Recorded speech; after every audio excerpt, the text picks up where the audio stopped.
Yeah, that's pretty incredible. I mean, I can't believe that you mentioned that sometimes the fights might come off comedic, like kind of comical. Like, that idea alone is somewhat, in a way, like scary.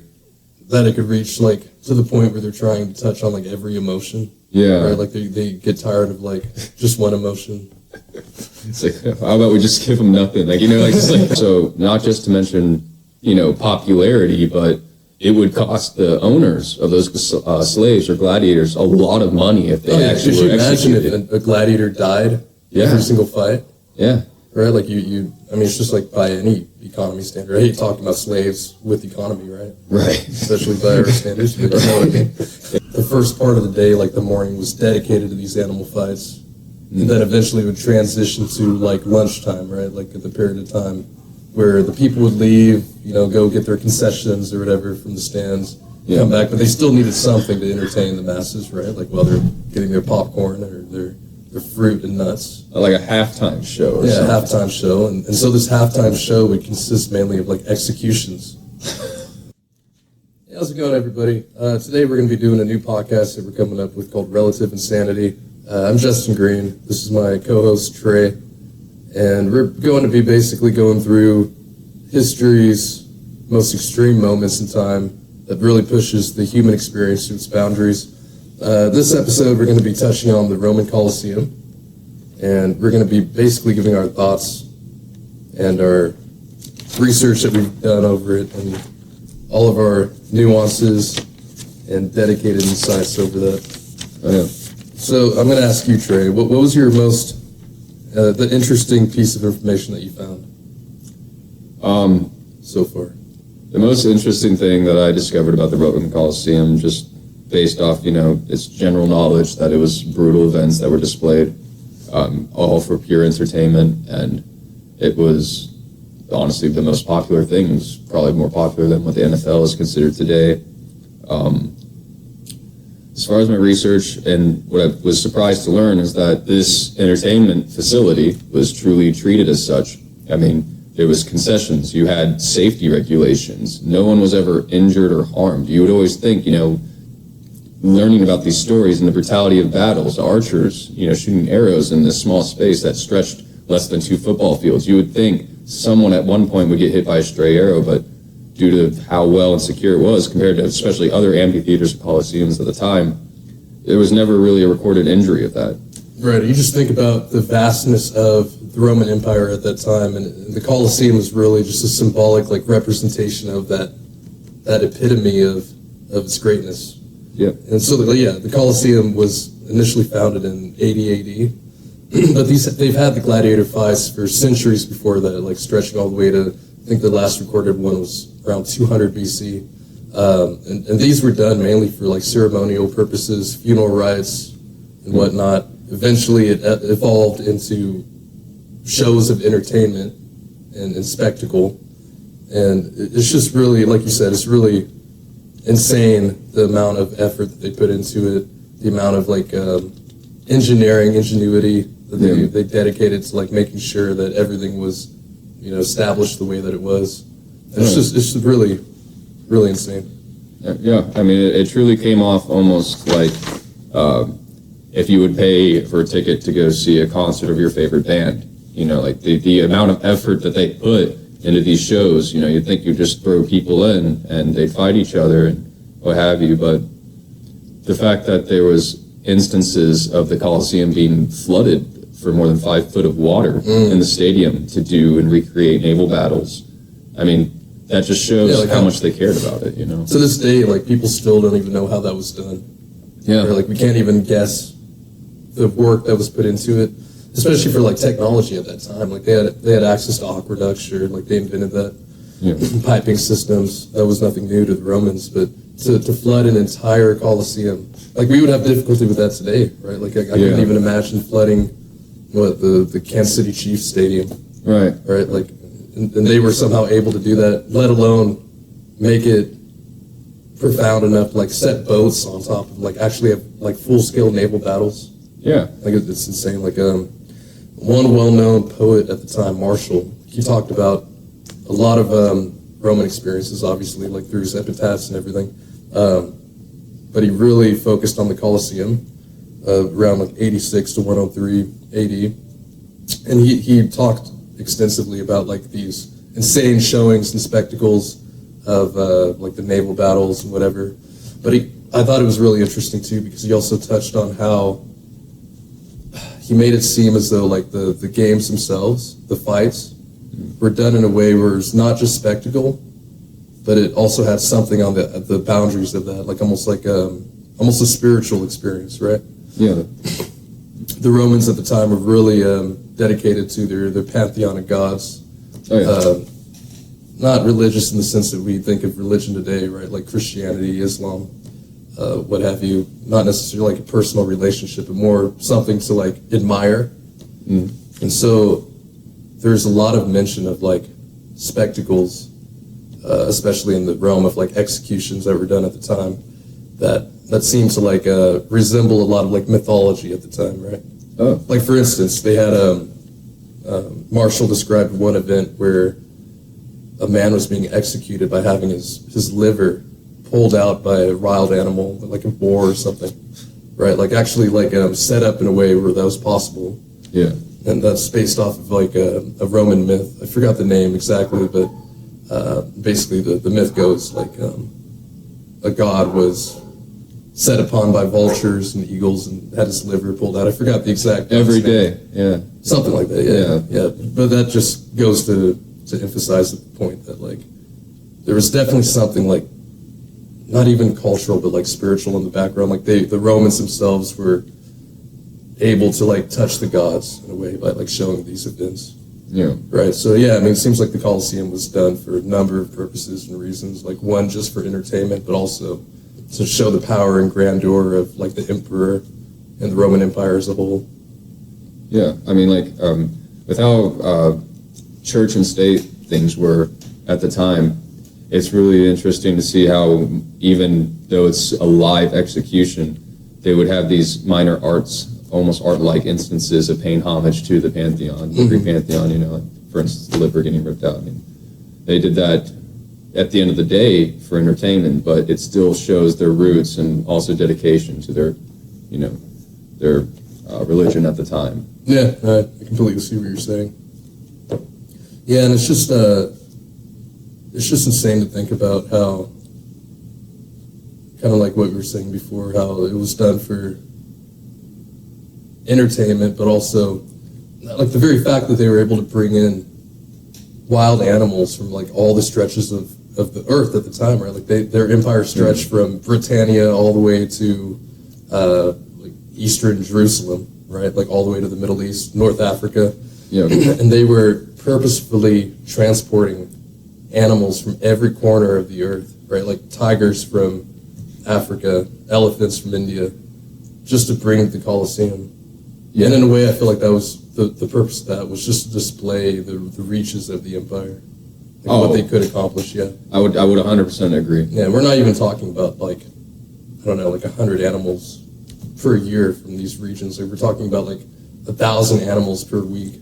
Yeah. Like, yeah, we talk about like how, you know, we want to preserve the environment now, but it seems like they were dedicated to just like going all completely destroying the ecosystem around it. That's one angle you could look at it from. Yeah. Yeah, it's just insane. I mean, it's pretty crazy to think about even how they did truly affect the ecosystem, you know, bringing these animals in. A lot of the times when they would bring them into shipment back to Rome, some would get lost. And then there would be instances and reportings of like even anacondas, you know, attacking villages, local villages and things like that. That was a completely foreign animal to the region, but It's bizarre. It's insane. It's insane. Bizarre. It's like how Pablo Escobar brought hippos, you know, to Colombia. It's just completely damaging things. But do you think they were aware of that happening at the time, or do you think they were just kind of like, oh, whatever?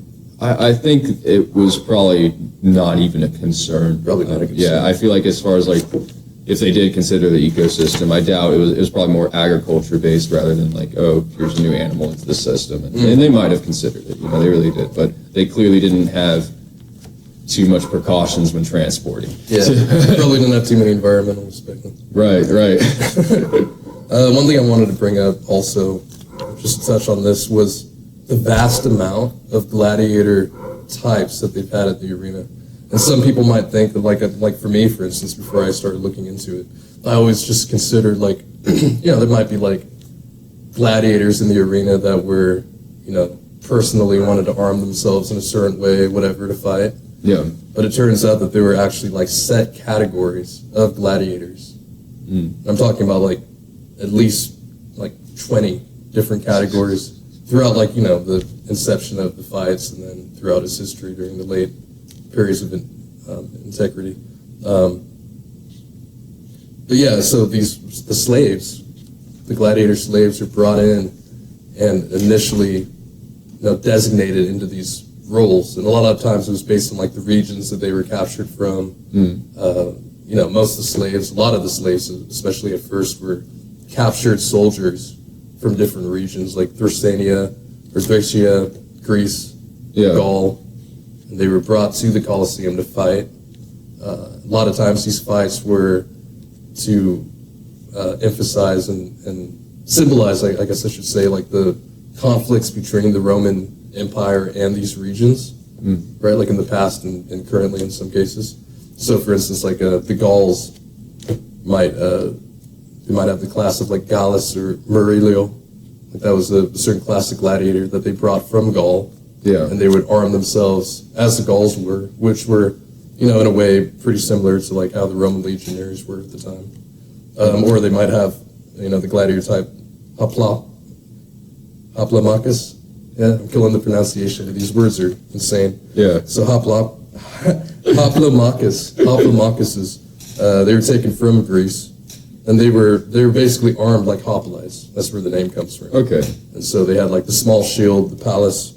They had like the dory spear, and they were basically just armed with that. They had a gladius as well, and like helmet, manica for the arm, and shin guards or whatever. That's about it. So they would have the fighting style as like a Greek hoplite to some extent. But not only that, like they would pit themselves up against other specific classes, right? It wasn't just random. Like the fights were usually not ever random. Sometimes they were, but most of the times they were actually like, orchestrated in a way.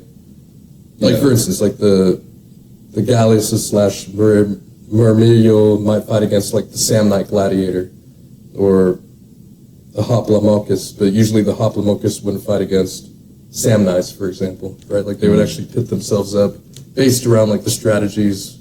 Like they would usually have like heavily armored gladiator classes against like lightly armored. So it was really structured for certain classes to face one another, rather than it being like some random kind of shuffle. Exactly. Yeah, for the most part, I would say. Yeah. I think, because a lot of that was done just for like, entertainment purposes, but also like, the Romans were just so well known for being gamblers, right? And just, it was almost like role playing in a way for them. Like role play games. It's funny to think about. Right, no, yeah. Like strategy, right? Like which class would win against another class. Let's put money on this, right? Like my favorite class is the Samnite. This class is going to beat your Sagittarius gladiator, right? For instance, and so like they were pitted up against each other in that way. Like it was common to have like round table discussions about like from like the elites and politicians, discussing like the best gladiator classes and what have you. Yeah, and it's weird to see because they always tried to make things quote unquote fair. Like you said, the Sagittarius class, which I believe is an archer. They would go against multiple targets at once who had just simple melee weapons just to somewhat, quote-unquote, make it fair, as if you're patching your video game because a class was overpowered or some sense. Yeah, no, the Sagittarius is a really unique and interesting example because, like you said, like they were archers. Yeah. And a lot of times, like usually they would enter the arena from horseback. Oh. Right, which is even more insane. Right. And I think the historians believe that a lot of this was done almost for like slightly comical purposes, right? Like they were obviously just highly skilled archers at the same time, but the fights were obviously unmatched. Like it was unfair matches. Right. So yeah, like a lot of times they would even pit them up, like one Sagittarius against like two gladiators of a different class on foot. Wow. Whatever, yeah. And there's also notes of indication that like they would fill the arena with obstacles, like rocks or bushes, so like the people on foot could hide from the arrows. Yeah, it's really interesting.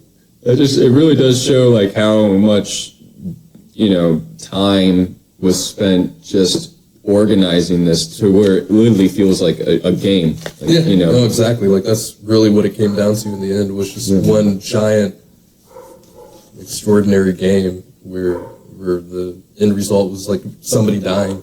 Yeah. It's pretty bizarre. And we consider like nowadays like it's morbid curiosity for why we want to watch brutal events or things like that, but the fact that you were able to just simply go watch it by buying a ticket, that's absolutely incredible. Do you think that speaks more to like human nature, or do you think it was more of like a cultural thing at the time, like a cultural experience, whatever? I think it's probably a combination of the two. I think I'd have to agree. I think that back in the day, we all know things were a little bit more brutal, or that's what we kept on record. I think even with Enlightenment at the time, I feel like the social acceptance of things like public executions or literally two people fighting each other to the death, and you would pay to watch it, and it'd be excited. You'd get your form of popcorn, being like olives, walnuts, mixed berries. Right. You get your ticket and your signed seating on a piece of pottery with a number etched in. I mean, that's crazy how they organized it as well. Like, just the vast size of the Colosseum, right? Like the Flavian Arena, it could host, I think it was 20,000 inhabitants or something like that. Yeah. It's just such a bizarre feat of like engineering, at the least. Yeah. And the very fact that the arena is still, the Colosseum is still present today in so many ways, right? Like, it's obviously, part of its missing pieces, but like, it's still, the structure itself still stands. Yeah. I mean, which is insane, like, to think about. Survived all the earthquakes. I mean, it's still considered a wonder of the world. I mean, more than 2,000 years later. Insanity. Yeah, it is really insane. Yeah, one other class I thought was really interesting was the Retriari, right? Okay. So the Retriari were basically net armed, and they had a trident as well. So they had literally just a trident and a net, and they were expected to basically win a fight with these two objects. They had like no armor besides that either. Yeah. So you think about like what you would have to go through to like just train in that fighting style to begin with, and then be expected to like fight. Like I feel like that's just just really unfair. Yeah, it almost sounds. It really almost sounds silly. Like, it sounds too insane to be true. It's like putting some like fishermen or something against I mean, because you think about the armaments of every other classic gladiator. They at least serve like some higher ray of function, right? Like they have the shield, the sword, the galleass or whatever. Yeah. They seem more balanced, right? Like you could defend, attack. Right. But if you have a net and a trident, like you have one shot, right? You throw the net. If it doesn't land, then you're kind of just screwed. Yeah, it really makes me wonder how efficient they use the net. Like you'd have to train for years, I'm sure. Like, just to have one fight, right? Like that'd be the scariest fight on earth, I feel like. At that point, you'd have to use it as a whip. Like, I mean, just being able to actually snare anybody in that net, especially a trained gladiator, it just seems like the worst class to be out of all of them. I feel like it's either really good or really bad, right? Like if you land the net, you win. If you miss the net, you lose. Right. So it's like flipping a coin, right? It's like 50-50 in a way. Yeah. So I'm sure it's scary to go against as well. Like if I dodge this net, that's all I got to do. That's what they were thinking, I'm sure. Right. But yeah, I think it's really interesting too. Like eventually they came up with another class just to counter the Retriari. Really? The Secutor. The Secutor was, in Latin it translates chaser. and they were basically armed like, most other gladiators at the time, based on the Samnites or whatever, with the long curved shield and the like the legions and the gladius. But they also had a helmet that was curved with small eye holes, and the eye holes were so tiny that like it was hard to see, but the main purpose was to protect against the trident. So the trident literally couldn't penetrate the eye holes, which was like usually the only weak point. They gave him a buff just to counter the... And the helmet was curved in a way to every time if the net would land, right, like if that 50-50 hit landed on heads, more than likely it would just glance off the helmet.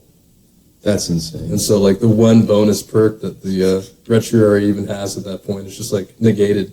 It's just insane. That's crazy. I mean, like, to think that they did have actual class combinations, and the fact they even cared to the point where it's like, hey, it was almost this like class isn't good enough, and we have to give them something else in order to perform better. Like, that's such a detailed system. Like, even the class structure, like you said, was so intricate. Like, not even the engineering of the actual Colosseum, but even like the class system written down on paper was intricate to the point where, like, you could spend decades just analyzing it and understanding it. Yeah, and another really funny class that I came across was the Latriari. Oh, no, I'm sorry, the Lacriarius. The Lacriarius. And these were basically like the Retriari, except they were armed with a rope instead of a net. Oh, no. So Lacriarius means basically like lasso in Latin. So they were expected to lasso the opponent instead of net them, which is already hard enough. Right. So they were armed with like a rope, with like a little loop at the end, and like a spear, like gladius. And so, and these were believed to be more like comical fights, but it was still like to the death in a lot of cases. Yeah, it's just adding more like weights that already like weighed down. Yeah, it makes you wonder, like, what would you rather have? A net and a trident, or a rope and a spear? Well, between those two, I'd probably choose the net and the trident, but like... I think I'd go with the net, yeah. I'd rather have neither. Yeah. That's just me. I'd rather just have like... I'd rather be like my opponent and just have like a shield and a sword. Yeah. That's pretty incredible. I mean, I can't believe that you mentioned that sometimes the fights might come off comedic, like kind of comical. Like, that idea alone is somewhat, in a way, like scary. That it could reach like to the point where they're trying to touch on like every emotion. Yeah. Right? Like they get tired of like just one emotion. It's like, how about we just give them nothing? Like, let's just make it as difficult as possible. People are sometimes. getting bored. And that was a factor, right? Like, eventually, like, people would get tired of seeing, like, the same spectacle or event. So eventually, like, the emperor or whoever paid for the fight in the first place would have to come up with some, like, new creative process or spectacle to entertain the masses. Yeah, I mean, that was, which I can't believe this, but it's recorded that one of the main reasons they stopped doing those naval battle recreations is because it wasn't very popular with the public. I guess people didn't consider flooding an entire Colosseum, bringing out boats and archers to be that much of a spectacle. I mean, I couldn't. I feel like that's a spectacle by today's standards. Yeah, I mean, it sounds just like a marvel on its own, but maybe it was a slow-paced combat, or there was something. I could see about something with like the actual like mechanics of it that might have gone amiss. Right. But I mean, hearing about it just sounds incredible. Like, I would have loved to see him. I just can't believe just something as like a lack of views is what canceled the naval thing. It's incredible to me. And that's another thing. Like, would we actually enjoy these fights today? Right. Like, I feel like most people would hate to admit that. Oh yeah. Possibility, but I mean, I think that it is still in our nature to some extent. Yeah.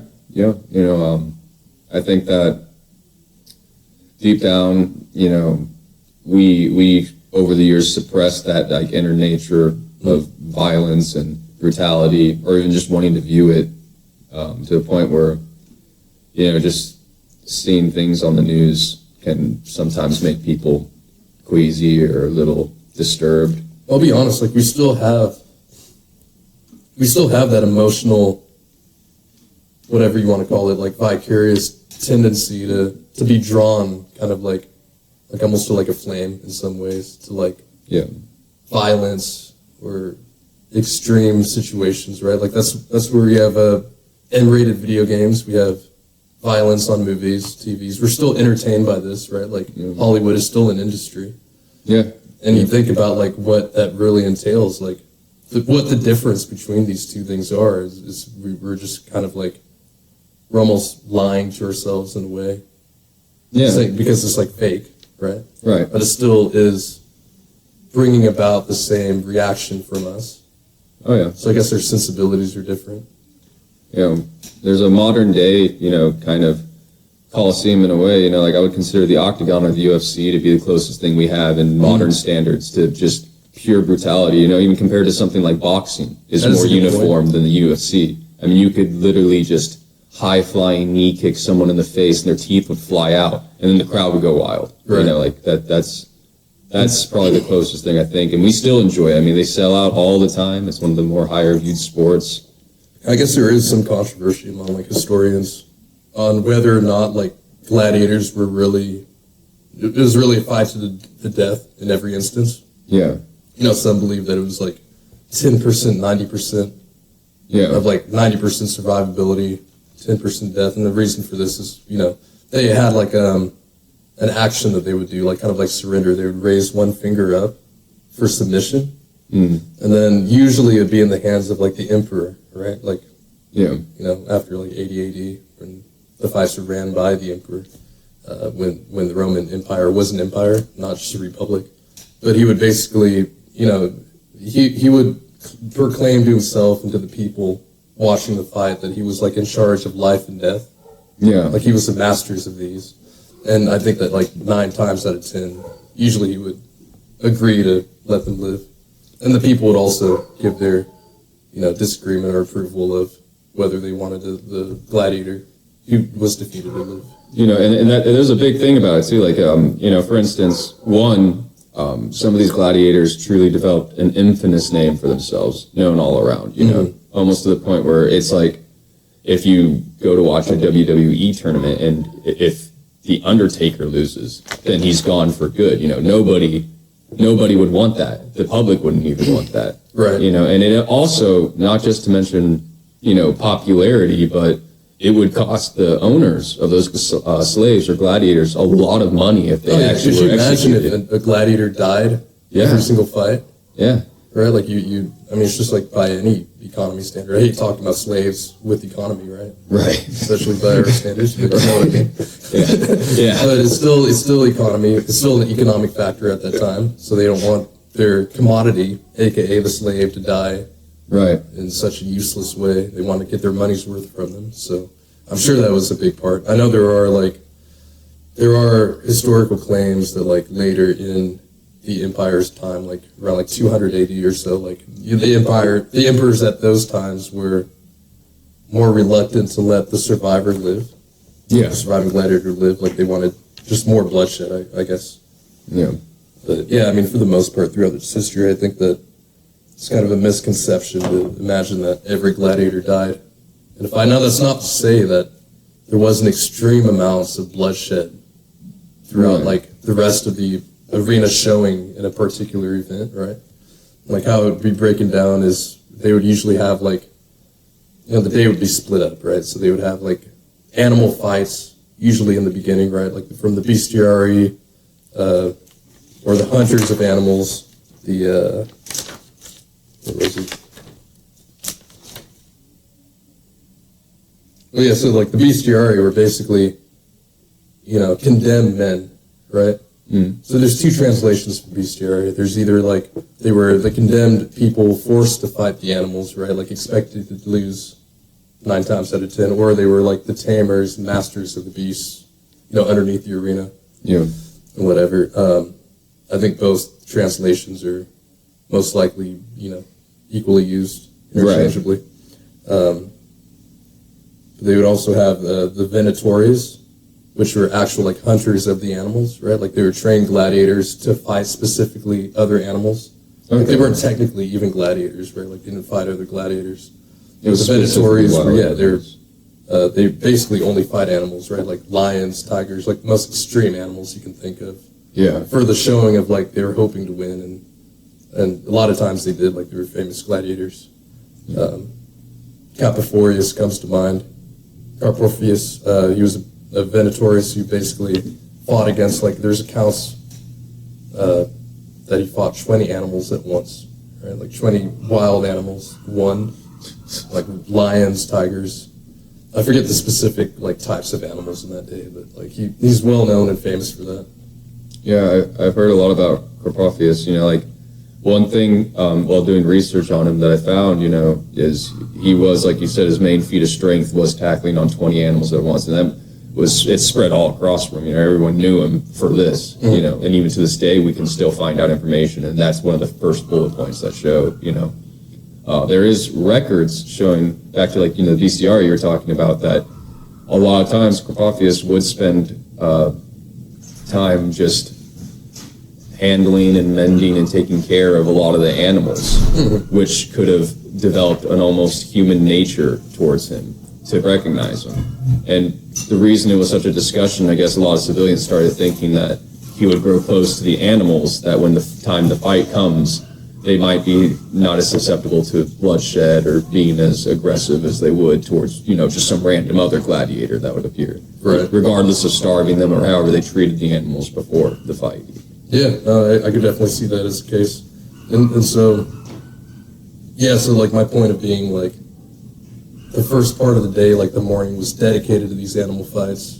And then eventually it would transition to like lunchtime, right? Like at the period of time where the people would leave, go get their concessions or whatever from the stands, come back, but they still needed something to entertain the masses, right? Like while they're getting their popcorn or their fruit and nuts. Like a halftime show or something. Yeah, halftime show. And so this halftime show would consist mainly of like executions that would take place for the criminals condemned, like, enemies of the state.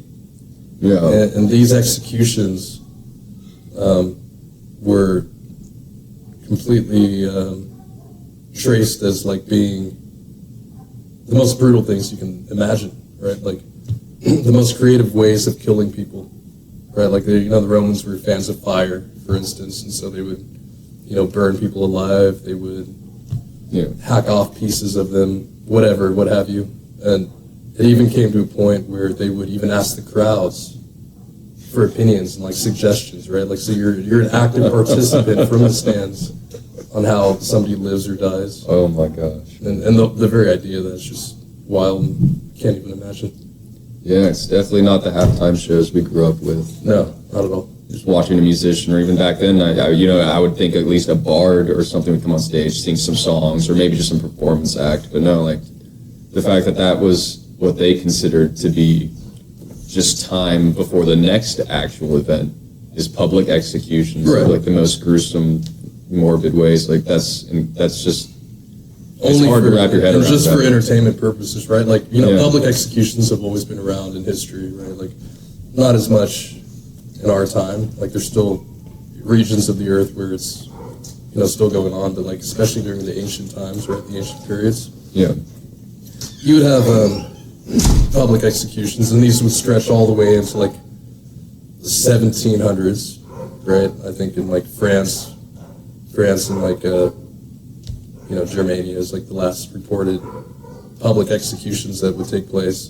But these were, solely done for the purpose of intimidating people and preventing them from like doing the crime themselves. Sometimes it was to show the power of the state. Oh yeah, it's just a political stance saying this is what happens if you defy Rome. Yeah, but it was never done for just entertainment purposes, right? It wasn't done to satisfy the masses and garner support from them, right? But in Roman Colosseum, like that's a very unique, aspect of history, right? It's like what took place in the Colosseum, what the purpose of it was for. Yeah. Like I don't think you'd be very hard-fetched to find any other example where it even comes close to this.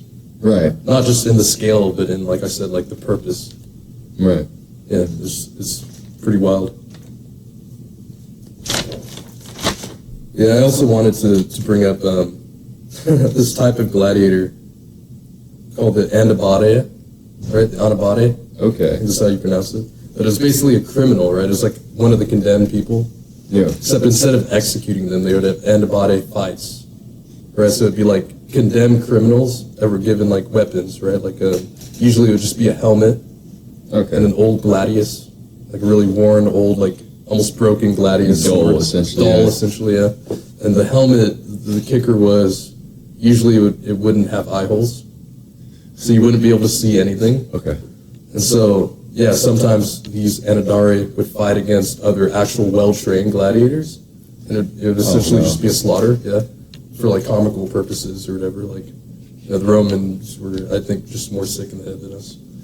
That's you know, it's just funny because you look at the other classes and how they literally try to balance them when versing another one, but then you just have instances where we're going to give this person. We already know the outcome. You're blind and you also have a dull sword and you're fighting against well-trained classes. That's it's almost scary. Oh, that's just I mean, that is just execution. But I thought it was pretty funny. I'm not gonna lie that like sometimes they would have these Anadari fights. Yeah. Be made in a way where they'd fight other Anadari.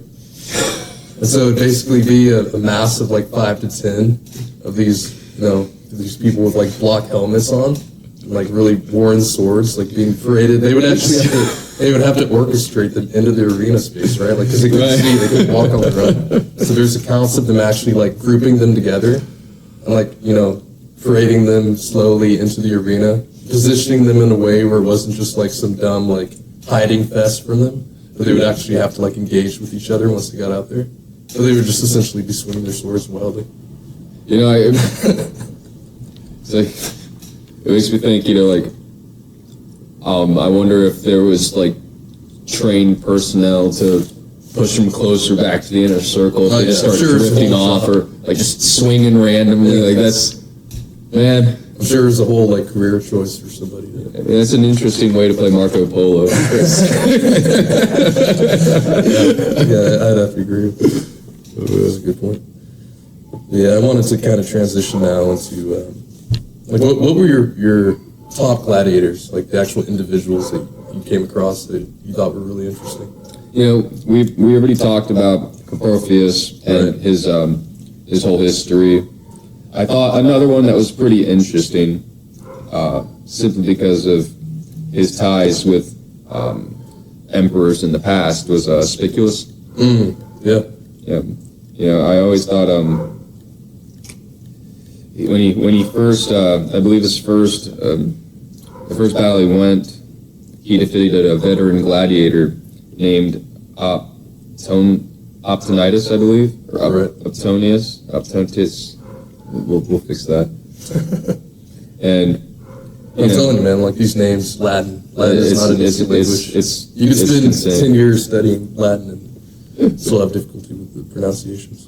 Yeah, but the Spartacus was always, you know, pretty fun. You know, he first match being against a veteran gladiator to win that, and then also winning 16 more consecutive matches. You know, just right off the bat is pretty incredible. Yeah. And he had this really interesting history with the Emperor Nero, and it's like this fact that Nero actually enjoyed Spartacus so much that he wanted to die by Spartacus's hand, and not even there was no quarrel or anything. He wanted to die by his hand, and it's a fact that they actually couldn't find Spartacus at the time, and so Nero unalived himself. But that's a good way of putting it. Yeah. Nero was a really interesting emperor, and basically he was an emperor before the arena was actually constructed as we know it today, right? Yeah. So the Flavians built the Colosseum after Nero died, right?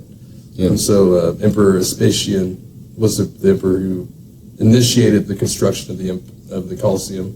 And they basically took a plot of land that Nero designated as like a pleasure garden for himself and like for the elite senators or whatever. Yeah. And he basically wanted to demolish that and use that space, you know, drain the garden, use that space as the actual Colosseum. Yeah. He wanted to build this Colosseum in a way that was bigger than any other arena that was ever present in Rome Rome's history beforehand, Yeah. right? To really just prove himself and his Flavian family as being, the richest, most powerful empire at the time, line of emperors or whatever. And so he basically initiated that construction. It was finished in 80 AD by his son Titus, and from then on, you just have these incredible spectacles where you have the grandeur of the new arena, with still keeping the traditions of the original fights that would go on. Yeah. Yeah, it's pretty interesting history. Yeah. I thought a really interesting gladiator was Flamma. I don't know if we've talked about him yet. Mm-hmm. Yeah, so Flamma, it literally translates to the flame, right? A lot of people don't think that was his actual name, right? It's pretty heavy metal. Yeah. It is pretty heavy metal, yeah. But Flamma basically is famous for fighting 34 times, and that's almost unheard of for gladiators, right? Usually they wouldn't go past 5 to 10 at the most, right? Before they would either die or be awarded The common gladiator, the Rudius, right? For their freedom.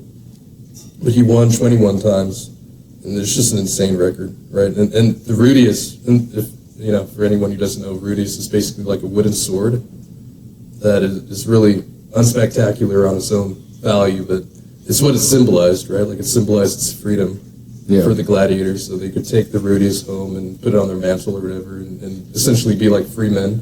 Yeah. So they wouldn't never have to, be owned or fight in arenas again. And it's interesting because the Rudius was offered to Flamma multiple times, 4 or 5 times, and he just refused him every time. He just decided to continue to fight. Yeah, and that goes back to saying, the way gladiators were chosen, as you said earlier, most of them were slave soldiers from areas that Rome conquered, and that actually was the case from what they believed is with Flamma. So when you are a slave and forced into something, fighting for your life essentially, and then getting access to that freedom, to deny it not only once but 4 times over, it seems like it truly became entertainment to him. Not just from a speculator point of view, but just from being a part of it. It became his life, right? He didn't know anything else. Yeah. It would seem to be that would be the only explanation. Yeah, I mean, I couldn't imagine what it would take to put yourself into that position of still, like you said, dedicating yourself to something that was essentially the worst condition you could imagine yourself as being during the empire at that time. I think Flamma really helped because I know it was also known that Roman citizens would also volunteer and want to go to the gladiator school. Yeah, there are accounts of this. Yeah, just to be able to participate in the Colosseum, and because it's such a weird dichotomy, right? It's almost a contradiction in a way. Yeah. Because on one angle, in one area of this whatever spectrum, if you want to call it that, you have gladiators being elevated to the highest levels you can imagine, right? Like sex symbols, famous, the most famous celebrities you could imagine at this time. Right. But on the other end of that spectrum, you have them being the lowest of the low in society, right? Being looked on, spit on in the streets, right? Akin to prostitutes, akin to people who would sell their bodies for the purposes of entertainment. Yeah. And so, it's just such a weird... But yeah, I mean, the games would make them rich, right? If you were a famous gladiator, you were extremely wealthy. Yeah. But at the same time, you had no rights, no freedoms. You were still looked down upon, when you walk out of the arena. Yeah, you never... It's just a weird balance. You never gained any sort of status in the social hierarchy. You were literally considered still essentially a bottom feeder, and equestrians would treat them terribly. Even though they would watch the games themselves, they never showed gladiators respect. Mm-hmm. And it's funny too because Rudiarius, right? Gladiators who earned the Rudius. Yeah. They were actually seen as almost in a way they weren't looked down upon as much in society because logically speaking, you still choose to fight even if you don't have to. Right. So they were almost elevated status-wise, past the point of they were still fighting in the arena, but they had their Rudius, right? It was almost like a class of their own, gladiators who just fought for fun. Yeah, that really is incredible to me that they weren't more popular, especially with the hierarchy. Mm-hmm. Like, you would think that they would treat them truly like celebrities, but yeah, that wasn't the case at all. No, most instances. It's interesting too because there are even accounts of like some of the emperors fighting in the arena as gladiators. Like Commodus is the most famous example. Commodus, yeah. Emperor Commodus. And it came to a point where basically he was, it's kind of funny, he was so well known throughout like history, looking back at him today, as being like one of the worst emperors in Roman history. Yeah. and the whole history of Commodus, we could dive into that for an hour if we want to. I don't think we should do that today. But yeah, essentially he was assassinated by the Senate. You know, some people believe it was because he went into the gladiator fights and whatever, but it was probably for a number of reasons. Right. But he was eventually killed by the senator, like they do with a lot of the emperors at the time, before and after. But well, it's a weird counterbalance because I know when Commodus entered the arena, he would gain popular vote amongst citizens. Yeah. But he would get the exact opposite from, you know, political figures or any higher standing sort of officers. Oh yeah, the senators and the elites despised that. Like, yeah. They felt like it was tarnishing his name, but also theirs. Yeah, they're just the entire hierarchy. It makes them almost placed in the same category of what they believed gladiators to be at the time. Right. You know, it's a weird trade-off. You know, you get the popular vote, but then you also lose respect from, you know. It was almost like a weird balance game that emperors had to play at the time between like satisfying the people, satisfying the Senate. Right. It was like a weird game you had to play in the background. Mm-hmm. But that's essentially the main purpose of the Colosseum. From the emperor's point of view, why he would host the games is to garnish that support and garnish that, what's the word, that elevation, right? So where he can be looked upon as almost like a god, right, in the eyes of the people, right, to garnish their fear, their admiration, all of this at the same time. I think this is a good place to like pause. Jump back in like a few minutes. Yeah. We'll take a little break. 0 people watching. Hey, how's it going, everybody? We're back now from our break that we took. And luckily, I think the audio's fixed for the most part. Our neighbors put the dogs down that they had. I think they literally put them down, maybe. But, so it's a lot quieter now, which is great news for us. So we're just going to continue right where we left off. And I think I kind of want to jump into 2 of Rome's most famous gladiators, Verus versus Priscus. There's a lot of historical context and information on those. I'll let Trey take it away, though. So, in most circumstances, when everything is planned accordingly, there would always be one victor. Someone would win and then also eventually earn their freedom through the Brutus. With Priscus and Verus, it was kind of a complex situation that was a rare moment in the Roman Colosseum. Priscus and Verus, outside of being infamous gladiators on their own, happened to have a companionship they developed and became decent friends. What ended up happening is when one battle arose, a fight to the death, Priscus had to see from the other side of the Colosseum his friend Verus, and they were not aware of this battle until the actual event took place. Records don't exactly show how they felt or what really took place, how triumphantly they fought, but we can imagine that they fought with honor. It seems to be a concept back in the day, I imagine, even though in modern times when you want to fight a friend, you would generally take it easy on them or even, not want to at all. I believe in these certain times, especially with the honor they gained through becoming a gladiator, they probably gave it their all and tried to truly kill each other. And it was honestly all out of honor. They had no quarrel towards each other. They were simply just doing their job. During the fight, the emperor announced to relinquish them of their armor. They were both equipped with gladiuses, I believe. And now, stripped away from any protection, they once again had to continue the fight, and a brutal, I couldn't even imagine, experience, one nobody truly wants to take a life, but having to take the life of your friend must have been pretty deeming on them. Priscus and Verus would fight until they're both extremely injured and they were weakened, to the point where the emperor announced not only was it a draw, but they were both deemed victorious. And they were both granted their freedom. After this, information of their ongoings of the Colosseum isn't very, it's hard to find.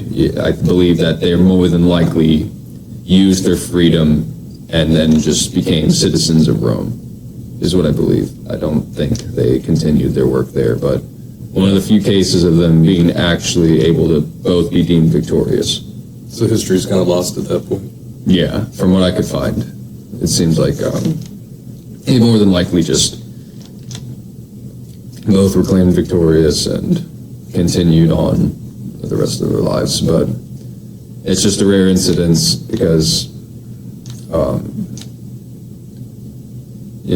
a lot of times people aren't both declaimed. They're not both claimed victorious. Right. So how long do you think that legendary fight took? Oh, probably 20 minutes, if not less. 10 minutes. I'm thinking it was probably really drawn out. You think so? Yeah, I really do, because if you think about how two evenly matched opponents, gladiators at those times, you see that a lot with the provocateurs, right? The classic gladiator, cured pretty standardly with like a gladius, scutus shield. But the thing with those, instead of being matched up against separate classes, where they would have, major differences between the classes, they were only faced off against other provocateurs, right? And so you have completely evenly equipped opponents facing each other, and it really just came down to technicality and skill and prowess with the weapons and the fighting style. And those matches are known to last like hours in some cases, right? Like a very long time, like very drawn out, comes like the last wind, the last amount of stamina that they have. Typically. So I'd imagine that like two titans of this caliber at the time, right? Like, because they're both famously known, like Priscus and Verus are both famous gladiators in their own respect. Yeah. And so that's why it was such a legendary showdown, having those two fight, simultaneously against each other, life and death, over Rudius. And you have to keep in mind too, like the Rudius symbolized freedom. So it was like the greatest honor, the greatest reward you could be offered for a gladiator match. Like, it wasn't offered every time. Yeah. Obviously there'd be such a lack of slave gladiators, because one would either die or get the freedom every single fight. So it was such a rare occasion. And so to have a fight with such extreme rewards, right? And such an extreme possibility of loss, because you're fighting to the death. And then their technicalities are most likely very similar, right? They're both top of their game. Like, one doesn't have a huge disadvantage over the other. I can imagine this fight lasted, like, I wouldn't be surprised if it took the whole day. Wow. Yeah. And so, yeah, and also just like the fact that the emperor at the time, Emperor Titus, the emperor who finished construction of the Colosseum. So this is like one of the first fights that they have in the Colosseum. This fight between these titans, these giants. The fact that he was put into a position, right, like unknowingly, he wasn't expecting this to happen, where he would have a choice, like he could either award both men the Rudius, or reward both men with death. This is really what it came down to. And so he really had to play it off, like almost like a showman, right, to the crowds at the time, because his honor was at stake at that instance. If you think about what it means to be an emperor commanding the show of the Colosseum during this period of time, everything is done for your honor, right? Like, you're putting this up just so people will see you and honor you in an elevated way as much as possible. Yeah. So the fact that you have this fight between these two legendary opponents, and you're expecting one of them to lose and one of them to win, right? You're expecting one man to die, basically, or surrender, put up the finger, and put your life in the emperor's hands. And I could imagine if it came to that point, he would probably grant his surrender, let him walk away from the defeat. But the fact that both of these men fell down, records say simultaneously, means the emperor is now put into a position where, because it's never been done, basically it's never been done where both opponents get a Rudius, right? The Rudius is only awarded to one man. Right. And there's some texts that show that he actually broke the Rudius on his leg, at the foot of these two gladiators, and then gave each one a half. Oh my gosh. But yeah, I mean, so he was taking a risk, right? It could either be the crowd hates this action, right, and just like boos the emperor, or the crowd loves it. Like he played it off in a way where the crowd was, cheering the emperor, more pleased, loving this situation. Yeah. But it was a huge risk. Like they were basically putting him on the line, in a sense, right? Yeah, wow. They were like having a showdown with the emperor by both surrendering. Yeah. I mean, that's it is pretty insane to think about, just the fact that two noble gladiators were awarded it at the same time is honestly insane. It really is. Shit. That's fine. Just had some lighting issues. So yeah, I think that we should jump into Spartacus now, the most legendary gladiator that is ever known. Movies made after this man.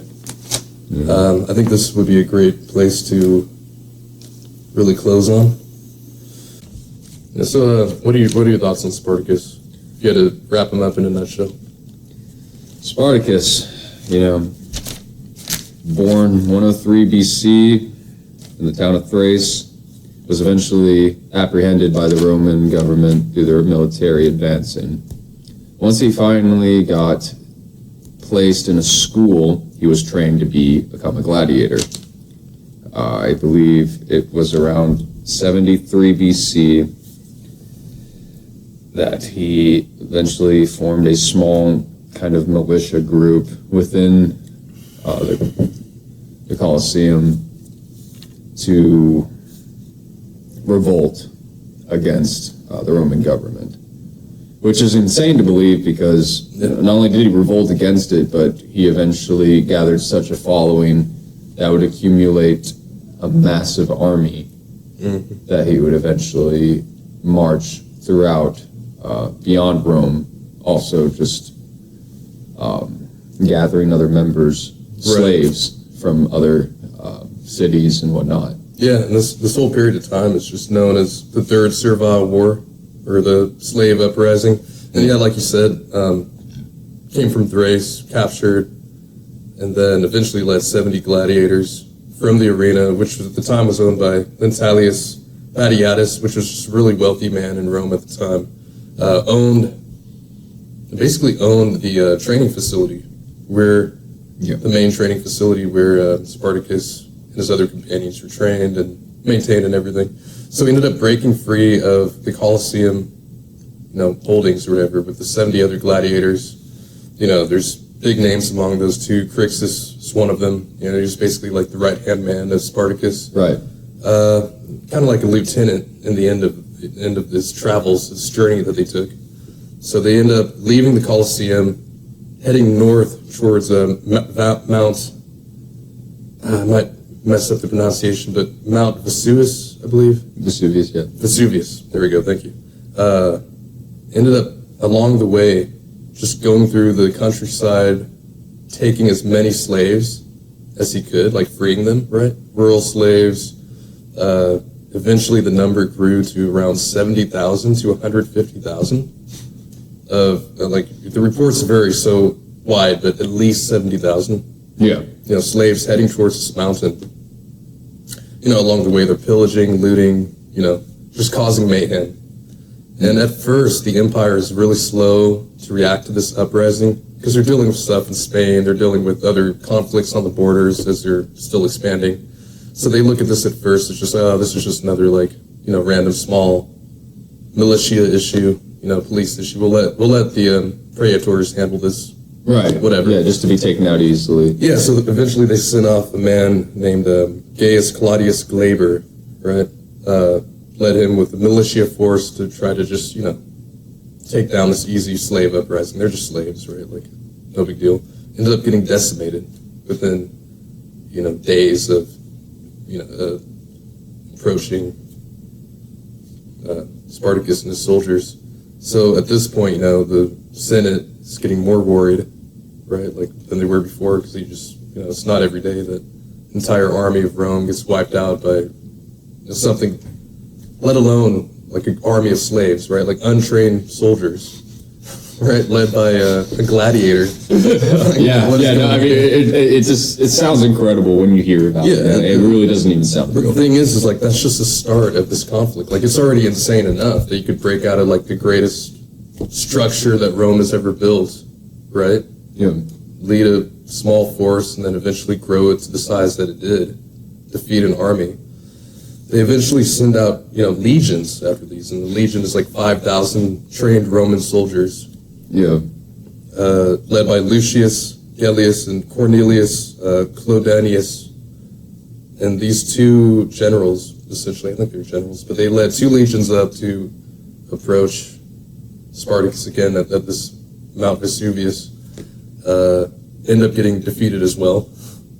So, this is like the first time in Roman history that like a slave force of this quality, right, quality of slaves, has defeated one of their major forces.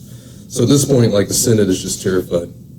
They're like, we have to like handle this situation immediately, otherwise like our entire empire risks collapse, because this isn't something that happens on the boundaries of the Roman Empire, right? Like, they were used to conflict on the boundaries. Yeah. And that's the beauty of the Roman Empire. Like, I think that's one of the reasons why they're able to grow the size that they were, is because they were so well focused towards being able to fortify their boundaries of their empire as they went along and invaded more territory. Right. Like, they didn't just have the soldiers, they had insane formations, obviously, whatever. But they also were specialized in building like fortifications, building forts, what have you. So they would build these forts along the way as they took more territory. Yeah. So the whole idea behind the Roman expansion was to fortify your borders as you expanded, but never allow conflict to happen within your centralized empire. And that was always the fear, like throughout the very inception of the Roman Empire. So at this point in time, I'm sorry, what were you going to say? No, I was saying, nothing. It's just, I'm glad you pointed that out, because not only was Spartacus a threat to the Roman Empire, but as you said, it's one of the largest, civilizations that ever existed. Mm-hmm. Not only was he a threat, but he also could be seen as making the Roman Empire look weak, that a slave could revolt and then take over, and also not only decimate the legions sent after him, but just show that Rome itself had a weak point, regardless of being inside or out. They didn't want that to be public. And as he grew even larger, everyone started to recognize the name Spartacus. It would be talked around the towns. So I think that not only was it just a terrible thing to happen to your society, you want to take down this vigilante, quote unquote, right, but it also made you as a political figure look weak against the other nations. That is a good point. I will say too, like the Roman, it wasn't technically an empire at this time, as you would think empire. It didn't have an emperor. It was still technically a republic, right? Like, this is during the time of like Julius Caesar. This is basically right before Julius Caesar starts coming to power, essentially, and becomes emperor. But you still have the third triumphant, whatever, like Pompey, Julius Caesar, and Crassus, kind of working in the shadows, trying to muster power. So, your point is very solid. I think that it would have reflected poorly, I guess, on Rome as a whole. At least it would look poorly on the Senate, I would say. Tarnish their names. Their hold of power. Hurt their political prestige, So, I think it is wild, though, how, eventually they just wiped out those two legions, and then eventually they began to move south towards southern Italy, right? And historians still, disagree to this day why exactly they decided to take that route. Because, like, it would make so much more sense to go north, right? If you really wanted to escape Rome, head north into Germania, head north into Gaul, or even head northeast in Thrace or whatever. But the fact that he went south into, towards the southern point of Italy, it still confuses, baffles historians to this day, because he's basically trapping himself on the peninsula. Yeah, and it's weird because it seems like literally, like you said, a blocked up entry point. Like you have nowhere really to go after you go down there. Yeah, exactly. And I know a lot of people speculate that his true vision was simply to take down the Roman Empire. A lot of people say like he would eventually bring these troops back in order just to overthrow the Roman government and revise things. Yeah, maybe that was a goal. Like maybe he was thinking of the long run, as big gamble as possible. Like I don't just want to escape. Like I want all of it. He wants to take down the whole entire thing. Yeah, the whole establishment, man. Yeah. I mean, it got to the point where basically they were running out of options to handle this. Like they already took out 2 of their legions. Legion is the biggest force you could possibly have. Like how they were organizing their troops at the time, whatever. Yeah. So they ended up assigning Marcus Licinius Crassus, right? At the time, he was the richest man in Rome. And he actually volunteered to this position. They were so desperate, they were willing to take basically anyone to step up to the mantle and handle this revolution, this revolt. So he ended up taking with him 8 legions, right? A lot of men, like 40,000 troops, to handle this conflict in the southern part of Italy. So he ends up going over, basically they're having a bunch of skirmishes, throughout this southern region. I can get into details. Eventually, he splits the men up into 6 legions and 2 legions, right? He takes one of his men to command the 2 legions. The 2 legions get wiped out at some point in the skirmishes. So now it's the 6 legions. Crassus does some type of maneuver that's very tactical, strategic, right? He ends up being able to pin Spartacus and his troops at the southernmost part of Italy. Basically, in a way, just entrapping him. Yeah. And so now Spartacus is in the desperate position, right? He's trying every means to escape the situation. And at this point, too, Pompey is moving with his troops from Spain to go and help Crassus. Get to the point where basically they pin him on both sides. Yeah. So Spartacus, tries everything he can think of. He tries to hire Sicilian pirates at one point. To move his troops from Italy into Sicily, and that fails. I guess the pirates eventually betray him. They still leave him, take his money, leave him stranded. Yeah, so he's in a worse situation than he was. He only wanted to take 2,000 troops too, which is really interesting. I really wonder what his plan was with that. Spartacus only wanted to take 2,000. It was about 2,000 that it could hold, essentially, the boat. So even with just migrating that small amount of troops, I feel like that could have made a major impact of the turnout between him and Crassus. Yeah, if that's the case, it sounds like he was just trying to escape with his tail between his legs. That's what I was thinking. Or abandon the troops. Yeah. Yeah, who could blame him at that point, though? Once you're... Yeah. Because he knows what the Roman Empire will do to him once he's captured. Yeah. Historical evidence doesn't really show much. We don't have everything written down, but what I think is he wanted to take all his troops, but I'm assuming the pirates was just we can hold this many, and it would cost this much. And so he pays it, and then they just sail off, never to be seen again. Because, it's reported that his troops did love him, right? He was insane leadership skills, insane prowess in battle. And I feel like he probably did respect his fellow gladiators as well. But like you said, that's probably the only possibility he had to escape. And who knows what his end goal was. Yeah. But, eventually they end up facing off against each other, Spartacus and Crassus, and it's reported that he died around, I believe it was 71 AD, or BC, 71 BC. Yeah. And the interesting thing is, his body was never discovered to this day. Yeah.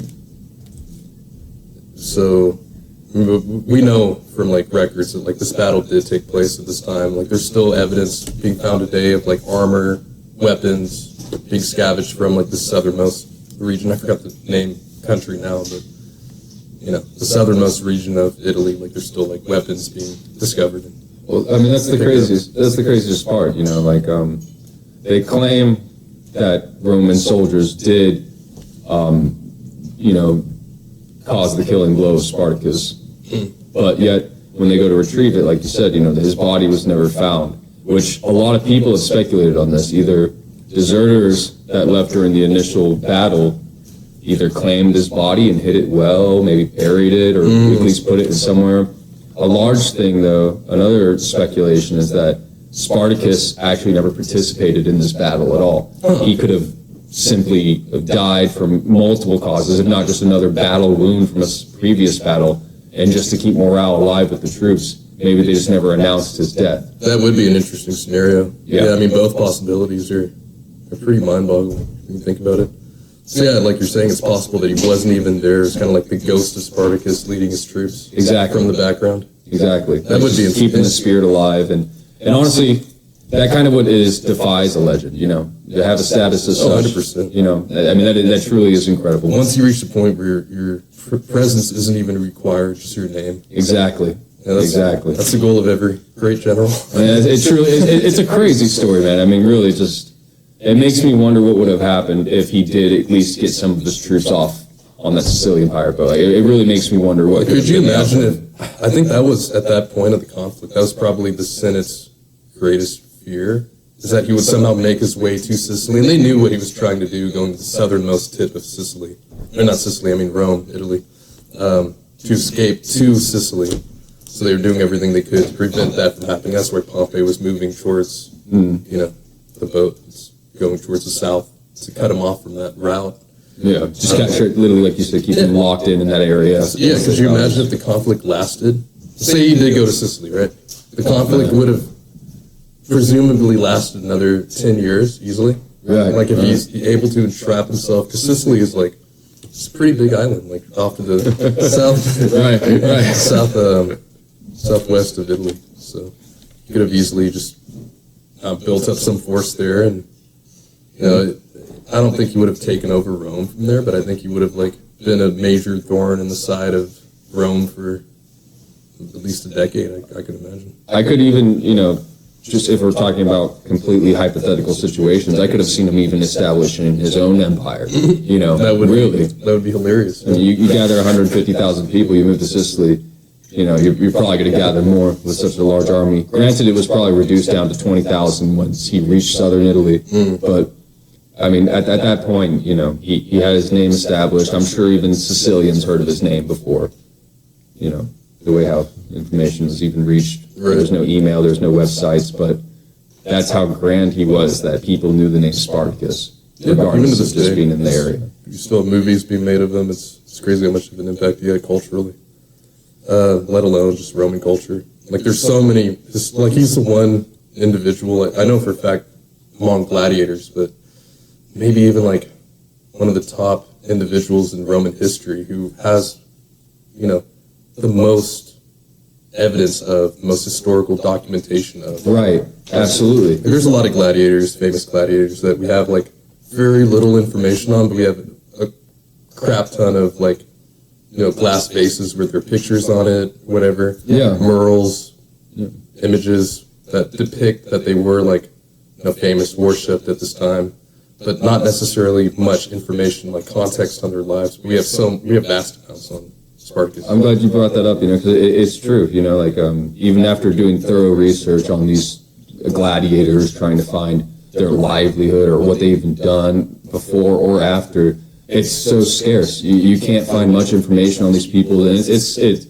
a shame because from their feats of strength, you know, it sounds like they were incredible warriors, but unfortunately, it's just somewhat lost in history. But Spartacus, I mean, once you get Stanley Kubrick to make a movie about you, you probably, you know, you probably hit the top at that point. Just keep getting rewritten in history, and like everybody knows the name Spartacus. Yeah, it's truly incredible. Like, I can't believe how well known Spartacus is and how much we got to know about him. Even these battles, you would think they might have even been suppressed by the Roman government to not show. You'd imagine, right? But it seems to be not the case. But yeah, you'd imagine they try to do everything they can to burn evidence. Exactly. Records, yeah, we still know the name Spartacus, and if you Google him, he is the greatest gladiator in the Roman Colosseum. Yep. One interesting fact I'm sure you probably heard about was the what they did to the gladiators, the survivors of the battle, after the battle was ended, after Spartacus was defeated. What did they do? It was a very Roman way. I'll let you explain it. I think you might know. No. No? Okay. Well, basically, they took 6,000 surviving gladiators, right? And they ended up crucifying each one along the Appian Way, which is basically a strip of land like between Rome and Capua. Yeah. Right, it's about 100 miles, give or take. But they ended up crucifying each one along the path, just brutal. It could just be brutal, and just to basically make an example of this is why you don't want to have another servile war. This is why you don't want to have another slave uprising. It's also a political statement, yeah. Not just a political statement, but to make a message, right? Just to make it clear that this is what happens when you. Because that is one conflict that terrified the Roman Senate above all others, right? They were always terrified of barbarians from the north, what have you, right? That was always a growing fear, but at least those barbarians were on the outside. Yeah. You can build walls, you can build fortifications, but what do you do when your neighbor, your slaves, end up uprising right next door to you, right inside of your own borders? There's not much you can really do to handle that other than throwing everything you can at it before the fire grows. And it really makes me wonder how quickly Spartacus's reign could have ended if they took it serious from the moment on, instead of seeing it as a small revolt, sending minor armies, still trained soldiers, but I really wonder if they would have sent, massive legions at the beginning to try to cancel it out, or at least see the signs. But that is a good point if they took more precautions against it. Yeah, it seems like I think it would have ended really quickly if that was the case. Before we had time to grow, yeah, I truly believe that it could have been a scenario where it was just a simple, almost like a union strike that was just, an stopped. Ancient union strike, yeah. Yeah. But they still would have been put to death, for sure. But absolutely. It wouldn't be 72 BC anymore. It would have been like the next following few months. These are the people that live to entertain themselves by executing others. But I think that's a great place to end this on. Oh, yeah. I'll let you go ahead and close, Trey, if you want. Close the podcast. Basically, got to learn about some of the gladiators as much as we could of the Roman Colosseum. And there's so much more rich history involved in the circumstances beyond just mundane things about safety precautions or the gladiators involved. It's a topic that should be and should be to research for years to come. I hope you learned something new this evening, and we had a great time researching these facts, trying to find out everything we could. Like I said, a fun week. Oh yeah. But that is essentially some facts about the Roman Colosseum's gladiators.